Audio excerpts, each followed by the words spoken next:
అసలు ఎందుకు ప్రజల్ని మనం ఇలా తిరస్కరించారనేది ఆత్మ పరిశీలన చేసుకోవాల్సింది పోయి, మంచిగా ఇచ్చిన హామీలు నెరవేరుస్తున్నటువంటి మా ప్రభుత్వం మీద నింద వేయాలనుకోవటం, ఆకాశం మీద ఉమ్ము పూస్తే ఎవరి మీద పడుతుందండి?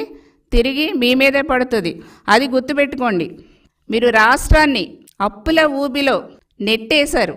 దాదాపుగా 2 లక్షల కోట్ల రూపాయల బిల్లులు బకాయిలు పెట్టి వెళ్ళిపోయారు మీరు. ఇదంతా ఎవరి మీద భారం పడుతుందండి? బకాయిలు ఎవరు తీర్చాలి? మీరేమో దోచేసుకున్నారు. దోచుకుని దాచుకుని వెళ్ళిపోయింది వైసీపీ ప్రభుత్వం, మీ మంత్రులు, సీఎం గారు అందరూ. ఈ 2 లక్షల కోట్ల రూపాయలు బకాయిలు పెండింగ్లు అవన్నీ ఎవరు తీర్చాలండి? మీరు తిన్న సొమ్ముకి, మీరు చేసినటువంటి అవినీతి అక్రమాలకి ఈ కూటమి ప్రభుత్వం బాధ్యత వహించాలా? ఈ రోజున అభివృద్ధికి, సంక్షేమానికి కూడా మీరు తేడా తెలియకుండా మాట్లాడుతున్నారు. అసలు మీకు చంద్రబాబు నాయుడు గారిని కానీ, కూటమి ప్రభుత్వాన్ని కానీ అసలు అడిగే, ప్రశ్నించే అర్హత లేదనేసి కూడా నేను ఈ సభాముఖంగా తెలియజేస్తున్నా. ఆసరా పేరుతో మీరు ప్రజలకి చాలా అన్యాయం చేశారు. చేయితో అంటూ చేతివాటం చూపించారు మీరు ప్రజలకి. మీరు ఒక్కటే అండి చేసింది? ప్రజలకి ఎంత అన్యాయం చేశారు? మీరు ఎన్ని హామీలు ఇచ్చారు?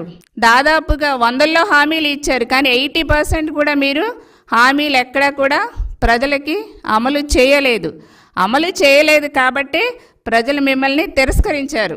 ముఖ్యంగా వైసీపీ ప్రభుత్వంలో మహిళలకి ఎక్కడా రక్షణ లేకుండా పోయింది. ఒక డ్రగ్స్ కానీ, గంజాయి కానీ, మాదక ద్రవ్యాలకి కేర్ ఆఫ్ అడ్రస్ ఆ రోజున వైసీపీ ప్రభుత్వంలో రాష్ట్రాన్ని దిగజార్చేశారు మీరు.